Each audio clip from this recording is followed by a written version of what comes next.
Hi, I'm Dr. Donna Joy. I'm with Governor State University as the project leader for the principal evaluation. Prior to coming to Governor State, I worked more than 30 years in public education as a teacher, principal, and superintendent. You may recall in 2010, the Performance Evaluation Review Act was passed by the state. As part of that, it was to ensure that all children in the state of Illinois were getting a quality education.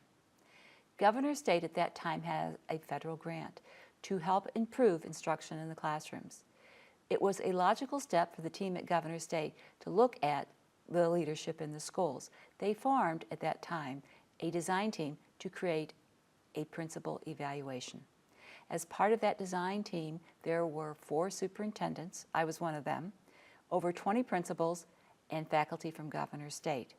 The team was facilitated by Dr. Joseph Murphy at Vanderbilt University. Dr. Murphy is a leader in school improvement, policy, and school leadership. Let's hear what Joe had to say about VAL ED.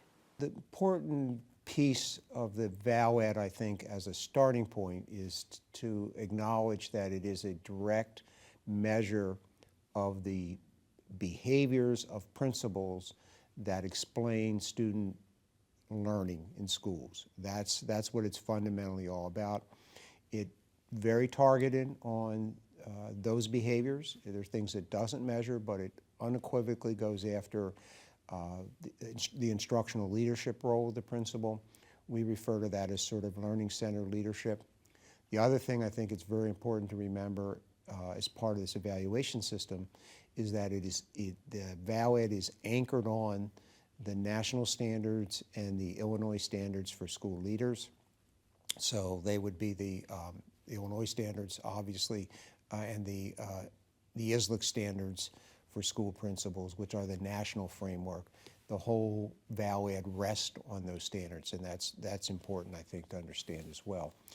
The system itself is comprised of 6 major dimensions of behavior, what we call core components that principals engage in, and those would be issues like the quality of instruction and the rigor of the curriculum, the professional culture in the school, an opportunity for students to be engaged meaningfully in the life of their own schools, and accountability, systematic accountability for what happens in schools. And then we also have a set of 6 guiding behaviors that principals use to bring those core components into life. And just some examples would be issues like planning and supporting and monitoring activity. So that's the framework. The system has specific behaviors that tie into those things, and the VAL ED instrument asks people to rate those behaviors of principals. And the nice thing about that is the questions are written so that you ask, does the principal ensure that curriculum is aligned in the school? So it doesn't require the principal to be the person who's actually done the alignment, but it sure as does ask that the principal make sure that that actually happens in a school. So I think that's an important dimension of it. The requirements of the state of Illinois for a principal evaluation include 2 very critical components. One is, of course, the student growth component. The other is the professional practice component. In our evaluation at Governor State, we look at professional practice by using 2 goals and a piece that's called VAL ED, or the Vanderbilt Assessment for Leadership in Education. This component is a 360, which allows teachers to weigh in on how their principal's doing, as well as the principal and his or her evaluator. I thought you might like to hear today from Kenneth Byrne from District 158, Jerry Gordon from District 802, and Tamerlee Parker from District 170. In your current status, position, observation, perception, do you believe that your school has benefited from it or potentially could benefit? Yeah, I think that there's a great benefit from using the VAL ED. For one thing in particular, sometimes teachers have concerns the principals are not even aware of. So right away, just the whole evaluation process brings to light something that was a concern that maybe they weren't aware of. I agree. I definitely think my district has benefited. I had a fairly new principal and some staff that had been there long term. There were some issues with relationship building, and that came out through the Val Ed. And I think that both parties have made that effort. And if it wasn't for Val Ed, I'm not sure administration would have been aware of it. It's brought about a change in organization with our school.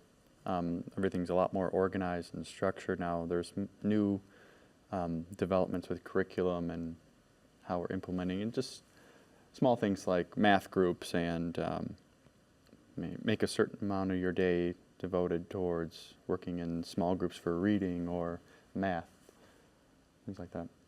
And I'll just say, as a teacher myself, it makes me take notice now of things that maybe I didn't log in my memory. Like, for instance, this year at registration, they invited a lot of vendors and community representatives to come to registration. Okay, so maybe in the past I might not have noticed that as being community outreach.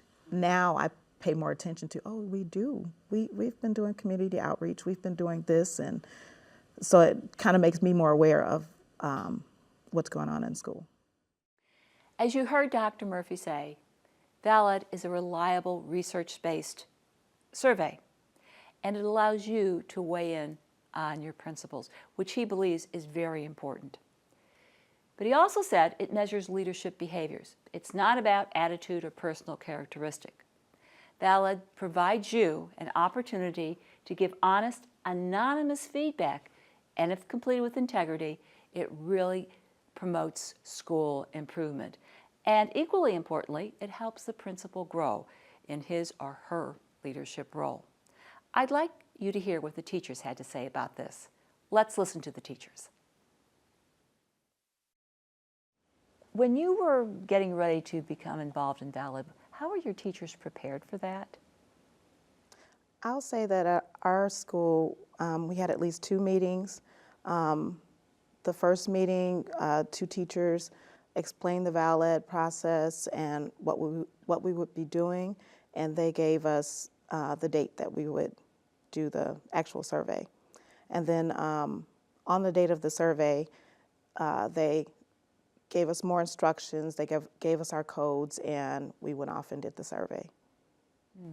How about you, Ken? During the year, we were informed that obviously be doing the Val Ed survey, and before the date that we took the survey, we had received our codes, and our principal sat us down in a faculty meeting and just gave us a list of some of the things that he's been doing throughout the year to help us complete the survey, and that helped us with that. Another way of thinking about Val Ed, it creates the power of we. It strengthens what's happening in your schools. It provides data that strengthens your principal's behavior, that directly influences your work and supports your work. It's a process for continuous improvement, and the principal influences the entire culture of the school. Think of it in this way. It gives everybody the same information. It focuses everyone on the same important thing, student learning. And instead of being asked to push up a boulder, a 1,000-pound boulder, up a hill by yourself, and you need to get it there in 9 months, everybody is pushing that boulder up to get it there in 9 months. Let's take a look at the process for taking Val Ed. Our teachers, again, had some very good things to say about that. Let's hear from our teachers. Now, Jerry, what are the codes? How are the codes used? The codes are given to you. In my district, they were handed out by union reps. Everybody got their own code, and administration was not present when codes were handed out. We received our code, and then we're told to go and take our survey. And the codes were used for what purpose? So that we could remain anonymous in our evaluation. I see. How was your district done, Tantha Lee? Same way, we received our code before the evaluation, we went to our rooms. Once we got our codes, we typed in the codes and did the evaluation. Were there any, the teachers took the survey, takes about 40, 45 minutes. Were there any concerns about taking the survey or afterwards? Did you hear any teacher concerns? I didn't hear any concerns about the length of time it took. I think teachers were actually glad to have the opportunity to have, say, an administrator's evaluation. Yeah, I think the teachers were happy to do the evaluation. One of the questions before the evaluation was whether the evaluation would be anonymous and how would the information come out to us. And again, I think also in my district, they wanted the chance to evaluate. They wanted to provide that input or feedback, but also they were concerned that somehow they could still be linked to it, even though it is anonymous. So anonymity was an important thing. Yes, very much so. As you heard from the teachers, anonymity is a real concern with our teachers. We have a process. Your district already has a liaison in the district that's been identified, probably by your superintendent. It's usually an administrative assistant in the central office, or it could be someone in the human resource department. They are supplied the names of the principals, only the principals' names. Those principals will have a code, and then each building principal is asked, how many teachers do you have in your school? No names are ever asked or given. So if the principal says, I have 30 teachers in my school, VAL ED is going to send 30 codes, one for each teacher. The exact number of teachers receive a code. To give more codes than needed or fewer codes than needed can really impact the results. We don't want that. The codes allow us to maintain anonymity, and they should always be distributed by teachers. Our recommendation is take the codes for your building, have someone, a union representative, a teacher leader, put the codes in an envelope. So let's just say that you do have 30 teachers in your building. You'll have 30 envelopes, put them in a bowl, put them in a hat. Let each teacher pull out one of those codes. The important thing is everyone gets a code, and then there are no codes in the hat. If we were working together, someone would raise their hand probably and ask, what about the speech pathologist or the social worker? The VAL ED survey is technically designed for teachers, for classroom teachers, looking at those interactions. However, it is up to the district if they want to have their speech pathologists, social workers take the VAL ED. VAL ED is not designed for classified staff.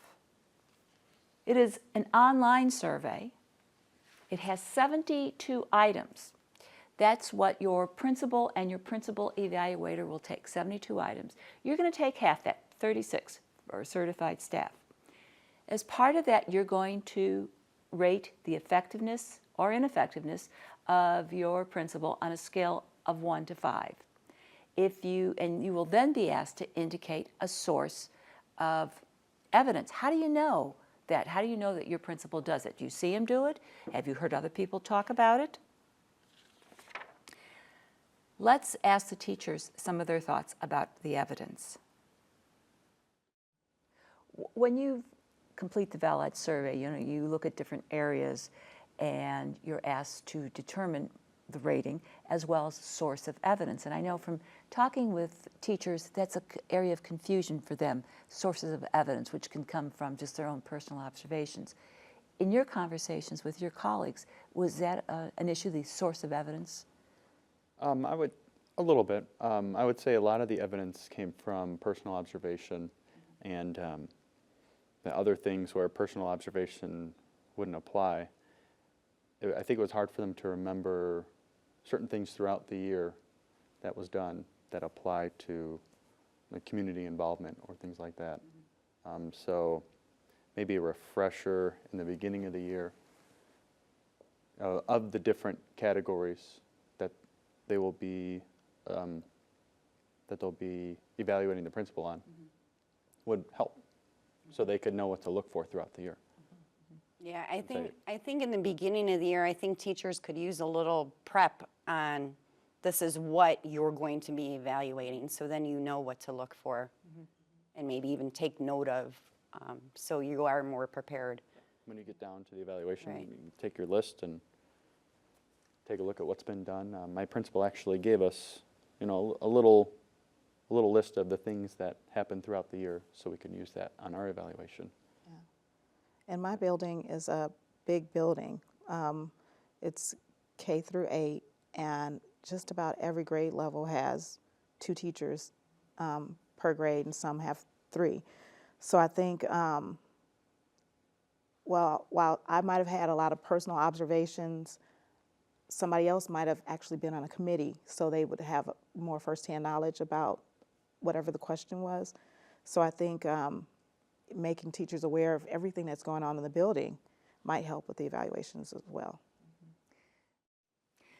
So what are the teachers rating on the survey? What evidence do they need for what things? What's the survey all about? It's about the core components. The core components are major dimensions of leadership behavior that are seen in schools. High standards for learning, rigorous curriculum, quality instruction.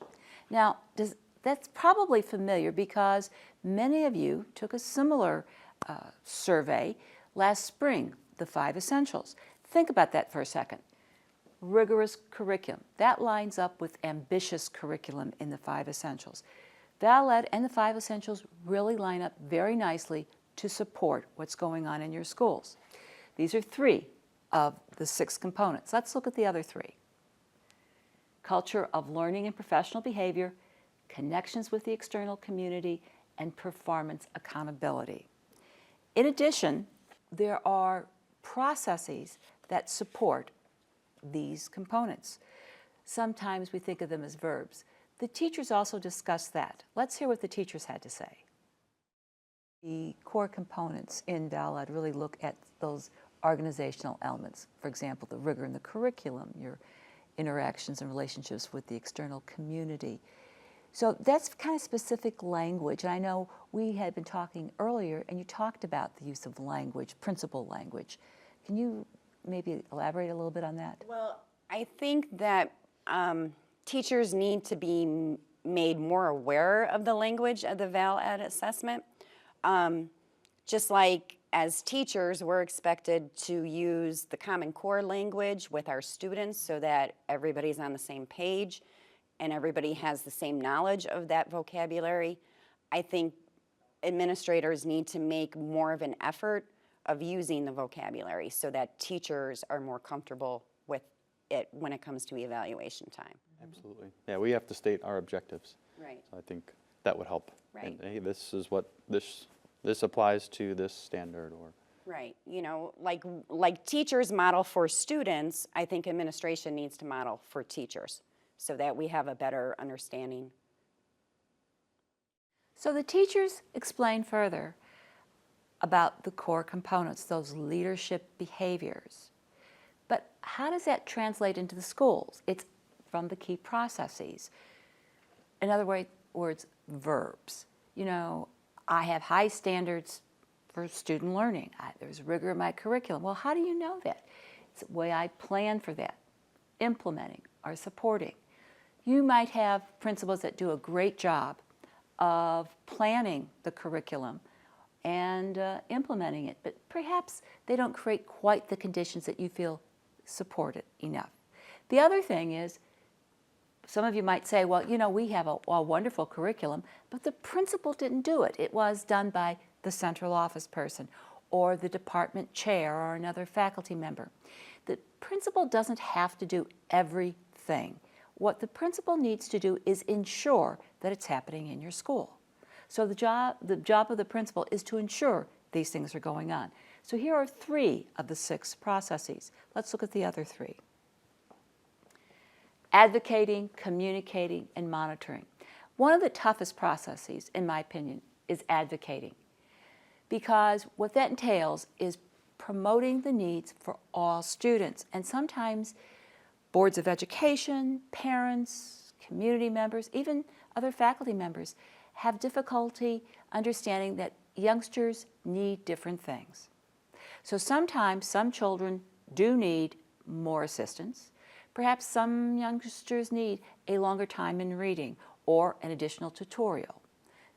It's called equity. What do we need to give all the children in our school to meet their diverse needs? So these are the key processes.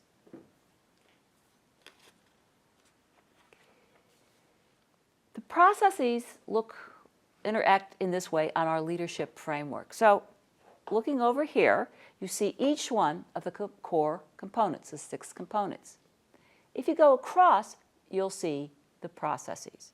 Now, why am I showing you this? Well, a couple of reasons. One, this is how the questions are formed. For example, let's look at high standards for student learning. You may get a question on the VAL ED survey: does your principal plan for high standards for student learning? Does he or she support them? There'll be one core component with 6 questions that address it, one under each of the processes. You'll take one for each component and the 6 processes. Sources of evidence. Let's look. Reports from others, observations, school documents, projects, assemblies can be a source of evidence. Other sources, newspaper articles, for example.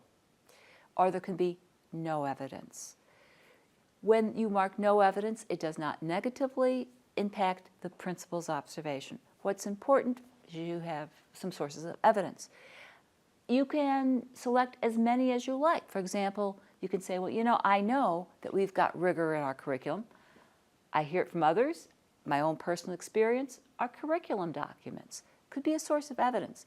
You can check one or as many that as apply to this.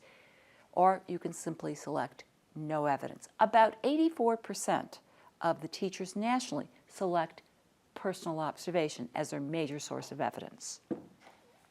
After you check your source of evidence, you will then check the effectiveness rating of the principal from 1 through 5, 5 being the highest rating and 1 being the lowest. If you don't know, you simply say, don't know. This would be a rating you would give if you've used no evidence. If you've checked, I don't have any evidence, then you would either check don't know or number 1, ineffective. There is no impact negatively on your principal's overall rating if you select no evidence and give him a don't know or the ineffective rating. The reason we've had lots of conversations about this, and some of you might be a little puzzled, so let me explain. After many conversations, we contacted the senior executives at Discovery Education who has a license for VAL ED, and they informed us that it does not have an impact on the principal's rating. This is what, when you get your logs and you decide to log in, this is the opening screen page. Thought you might just like to take a look at it. You see where it says take the survey, right over here. That's where you would log in. This is, you're a little closer, take the survey, you put your survey number in and your access code. Let's look at it a little closer. So right here, survey ID. What this does, it simply indicates what building that they're surveying. Basically, your principal's building code. Your principal has a separate building code because there may be more than one individual in your building being evaluated by the principal evaluation document. Could be your assistant principal, it could be an activities director, for example. So there is a code for your building and your principal. Right here where it says T, there's numbers. That's a teacher. Don't know who it is. There are never any names given. There is no way that Discovery Education knows who you are. There's no way that I can find out who you are, your principal, anyone. It is a totally anonymous survey. This is your instruction sheet. It's actually very easy. Read the instructions and hit Begin Survey. But again, let's just take a closer look. Now, some of you might have been writing some of the things I've said down. No need to. This really explains everything. But let me highlight a few things for you. Once again, you're going to be asked to rate to look at those core components and processes and give a source of evidence and a rating to your principal. You can use more than one source of evidence. It doesn't matter if you use 3 or 4 sources of evidence. It doesn't impact or affect, is he or she a better leader? So you simply want to note your source of evidence and then give your effectiveness rating. It reviews everything right here. In addition, it gives you some tips for navigating the survey. Now, if you're like me, the tips come in handy. Once you're completely comfortable, hit Begin Survey. And this is what one of the pages would look like. It's a sample page for you. So this page is looking at high standards for student learning and the area of planning right here. You'll note that there are 2 questions. Your principal and his or her evaluator will answer the 2 questions. You're going to answer 1 question under each of the processes for each of the 6 components. So let's take a look at this one. Develops a plan for high standards of student performance that are measurable. Now remember, your principal does not have to do it, him or herself, but must ensure that it's happening, that someone in your building is doing it. They go across and they might check evidence, my personal observations, personal reports from others, some school documents. And I think he's doing a 3, satisfactory job. Someone else might choose another score. You would complete 1 for each of the areas. It takes about 40 minutes. Now, every teacher that I've spoken to says it really takes a little bit longer than 40 minutes. That's one thing I want to tell you. The other thing people ask is, what if I get called away? What if I've got a phone call, a parent stops it? Not a problem. Once you stop your survey, you can get up, it automatically saves. You can go back the next hour, the next day, 2 days later, whatever. All you have to do is put your code back in. You can do this as long as the window for the survey is open in the district. That is up to your district. It can be open for a day, it can be open for a couple of days, or 2 weeks or more. That is totally up to your district. We also encourage your superintendents and your principals that the survey should be taken on their time, not on your time. What does that mean? It means a faculty meeting is a good time, perhaps a department meeting, institute day. Sometimes they will get subs to cover your class while you take the survey. It should never be taken from your planning time or any other of your personal time. It always should be done on district time. Here's some more sources of evidence. Let's look at this. The process we're going to look at is supporting. Here are some indicators. Encourages students to successfully achieve rigorous goals for student learning. Evidence could be school projects or activities, school documents. An example could be an awards assembly or weekly student goal setting documents. Other indicators, such as student supports faculty in helping students reach high standards, and that could be simply personal observation or reports from others. Let's take a look at another one. Another example of one of the components is connections to the external community. This can be a little tricky for teachers because frequently you don't see the principal's work advocating and communicating with the external community. Sometimes it's done at meetings, after school, evenings, weekends.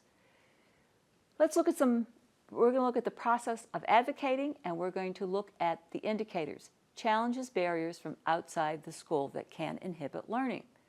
Other sources. The source here is a newspaper article. This is a great story, I think.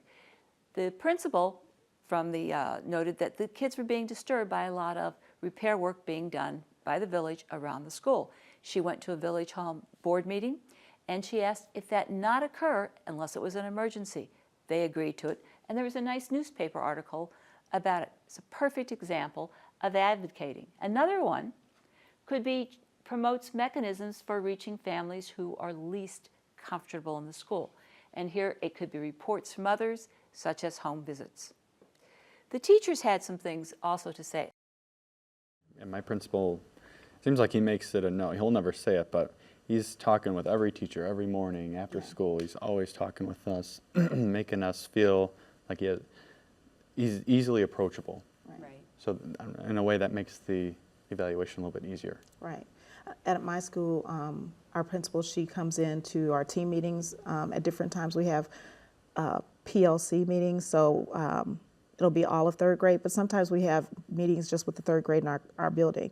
And it really does help because she actually gets to sit down and see what we're working on, and we actually get feedback from her beforehand. So when she comes in my classroom, I don't feel like, oh, I'm being evaluated. I feel like Gretchen's coming to see me today. So it's not Anything new. a pressure, right? Not Surprise, anything yeah. new, right? Not a pressure situation, and then that opens the line for communication. You don't have the whole thinking the principal meant something by what they said, and they really meant something different. Yeah. I think it's really important that principals and administration are very visible in the building. I think you're right, it does help build those relationships, not only with us, but also with the students. I know in my building, my principal is very hands-on. Our kids are very aware of her procedures, her rules, and they're very used to her just popping into a classroom and it doesn't disrupt, anything. They're so used to her being in there. She becomes a part of the classroom.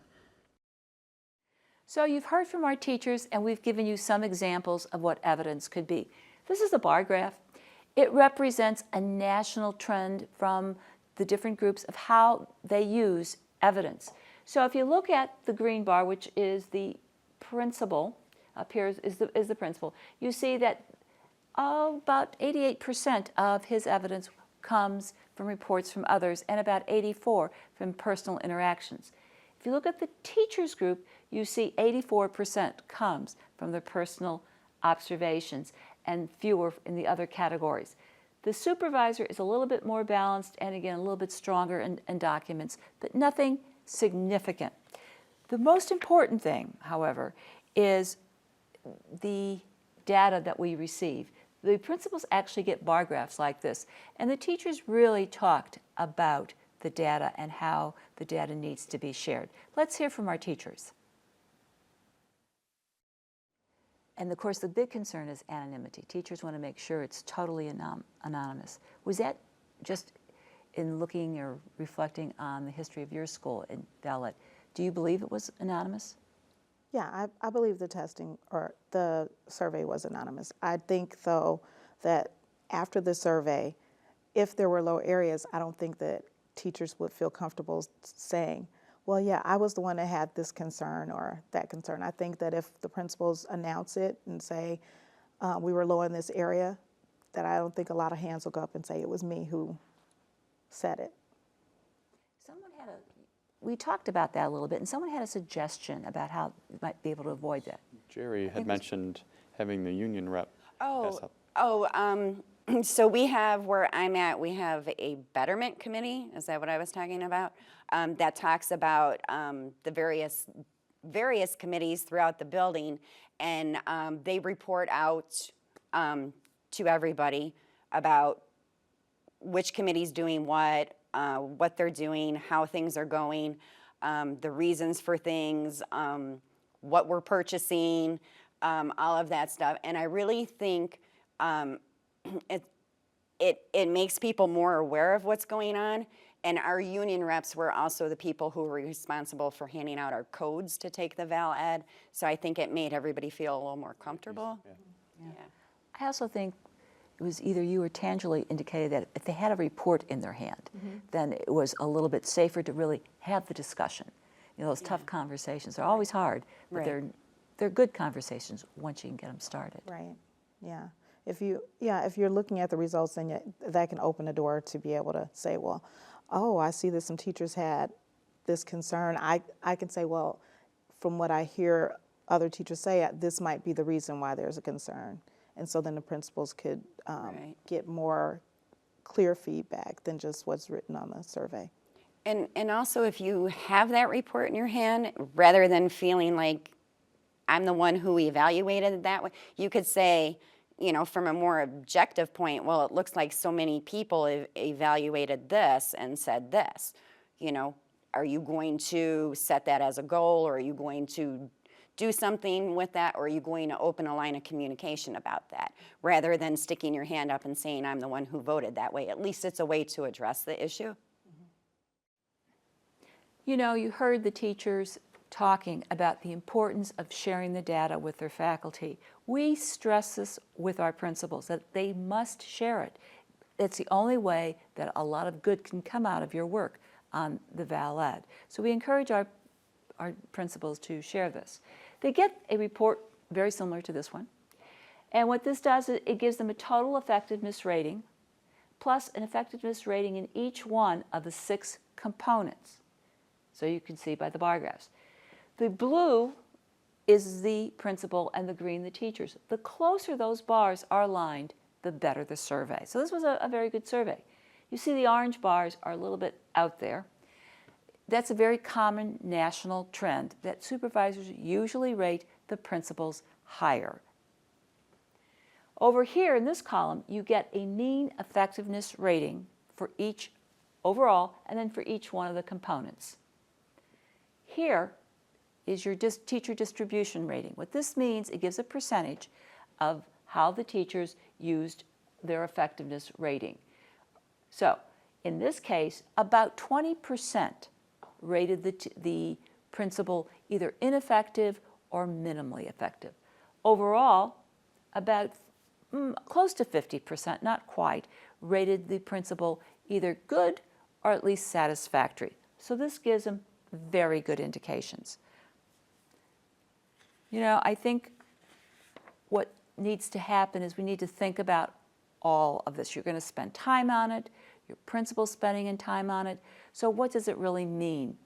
I think it has a lot of meaning if we use the Stephen Covey suggestion, begin with the end in mind.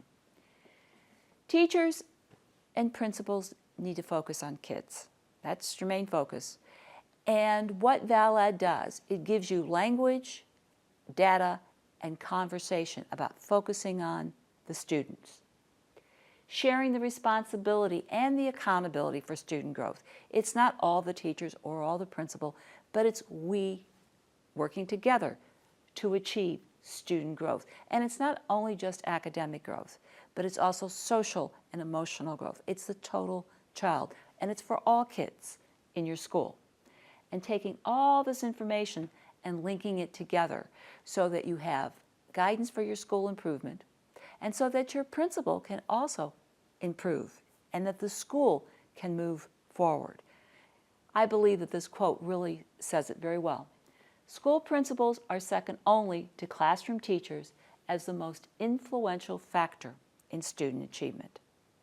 During our conversation with our 3 teachers, one of our teachers, Jerry, really summed it up very well.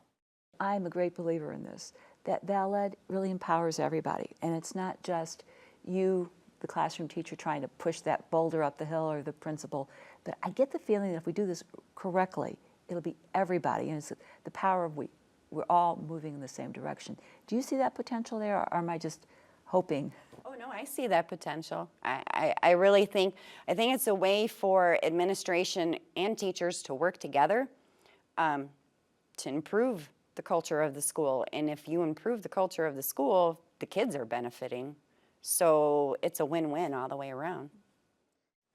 I want to thank each of you for taking time to review this training program. I know you're all very busy, and time is a precious commodity. So on behalf of the Governor State team, thank you so much.